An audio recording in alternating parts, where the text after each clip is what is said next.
राजा ने बीरबल से मांगा सबसे बड़ा झूठ। जवाब सुनकर राजा का मुकुट गिर पड़ा हंसी में। भूमिका। बादशाह अकबर और बीरबल की कहानियां भारतीय लोक संस्कृति का अमूल्य हिस्सा हैं। इनमें व्यंग्य, चतुराई, नैतिक शिक्षा और मनोरंजन का अनूठा मिश्रण होता है।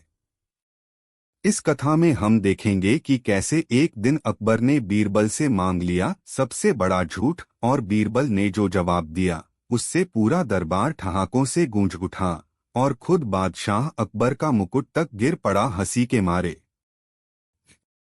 अध्याय 1। बादशाह का मूड। एक सुनहरी सुबह थी। दरबार सजा हुआ था। पक्षियों की चहचहाहट, महलों में गूंजते संगीत और गंधों से भरे फूलों के बीच अकबर का मूड बेहद प्रसन्न था। उन्होंने मन ही मन सोचा, आज कुछ अलग करना चाहिए। अकबर ने कहा, आज दरबार में कुछ रोचक होना चाहिए। बीरबल मुस्कराते हुए खड़े हुए। हुक्म दीजिए जहांपनाह। अकबर बोले, तुम्हारी बुद्धि और चतुराई के किस्से हर ओर फैले हैं, लेकिन आज मैं तुमसे सबसे अनोखी बात सुनना चाहता हूं। बीरबल ने पूछा, क्या हुक्म है जहांपनाह? अकबर ने मुस्कुराकर कहा, बीरबल, मुझे सुनाओ दुनिया का सबसे बड़ा झूठ। पूरा दरबार चुप हो गया। सबकी आंखें बीरबल की ओर थीं। अध्याय 2। बीरबल की उलझन। बीरबल थोड़ा सोच में पड़ गए। दुनिया का सबसे बड़ा झूठ, ऐसा झूठ जो सुनते ही हंसी फूट पड़े और जिसमें मजा भी हो और सच्चाई की झलक भी। वो बोले, जहांपनाह, मुझे कुछ समय दीजिए। मैं कल दरबार में हाजिर होकर आपको ऐसा झूठ सुनाऊंगा जिसे सुनकर आप हंसी रोक नहीं पाएंगे। अकबर बोले, ठीक है, लेकिन अगर झूठ हल्का हुआ तो फिर तुम्हें मेरी दाढ़ी में मोती पिरोने होंगे। दरबार में ठहाका गूंज उठा। बीरबल ने झुककर सलाम किया। मंजूर है जहांपनाह। अध्याय 3। बीरबल की तैयारी। बीरबल घर लौटे तो सोच में डूब गए। झूठ तो हर कोई बोलता है, लेकिन सबसे बड़ा झूठ, ऐसा झूठ जो लोगों को हंसा भी दे और सोचने पर मजबूर भी कर दे। उन्होंने कागज और कलम उठाया और लिखना शुरू किया। एक समय की बात है।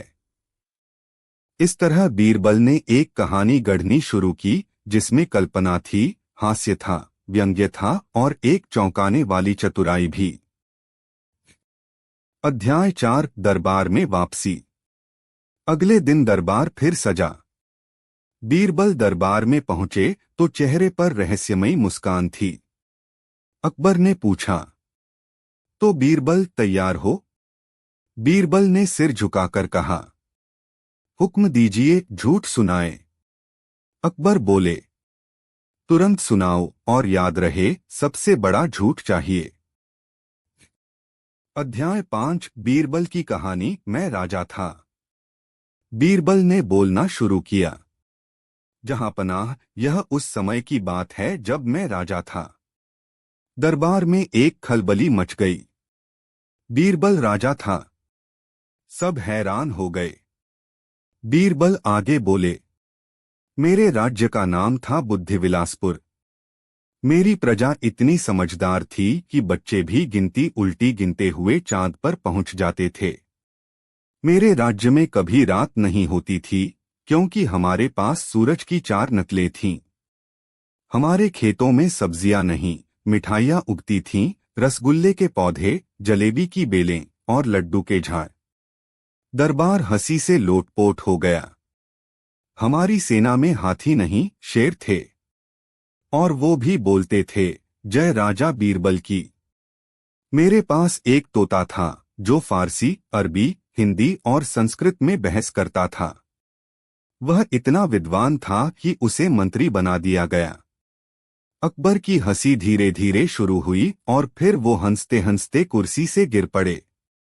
और जहांपनाह, बीरबल ने आखिर में कहा, एक दिन जब मैं समुद्र की सैर कर रहा था तो मुझे एक मोती मिला, इतना बड़ा कि उसमें 3 महल फिट हो जाते।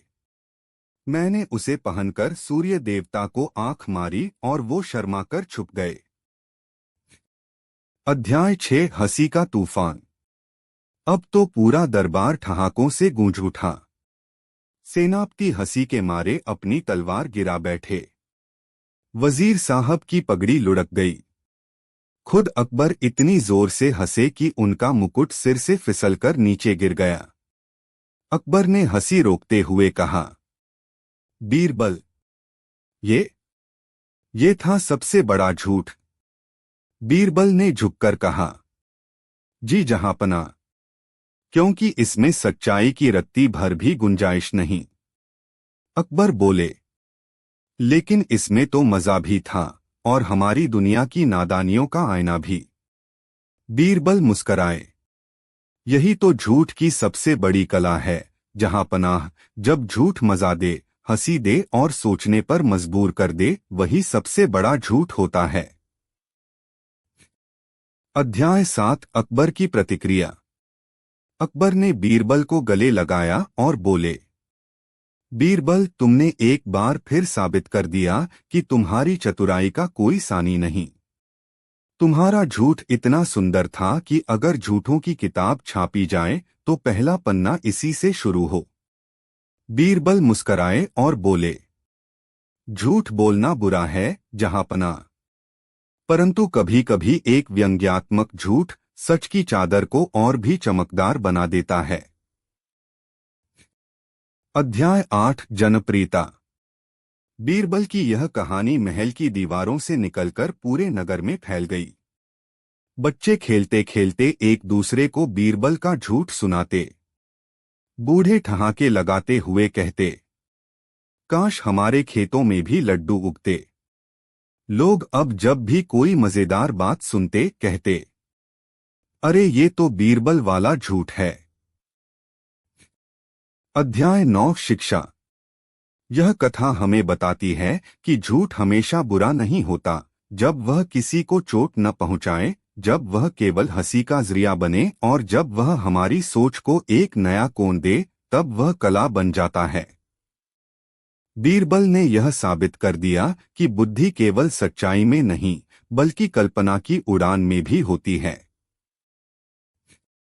उपसंहार।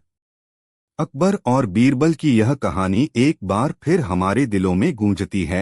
एक राजा, एक चतुर मंत्री और एक झूठ जिसने दरबार को हंसी से सराबोर कर दिया। यह सिर्फ एक कहानी नहीं बल्कि उस युग की झलक है जहां हास्य, समझदारी और बुद्धि का अनूठा संगम था। और हाँ, जब अगली बार कोई आपसे कहे, मुझे सबसे बड़ा झूठ सुनाओ, तो आप कह सकते हैं, एक समय की बात है जब मेरे खेतों में गुलाब नहीं, रसगुल्ले उगते थे।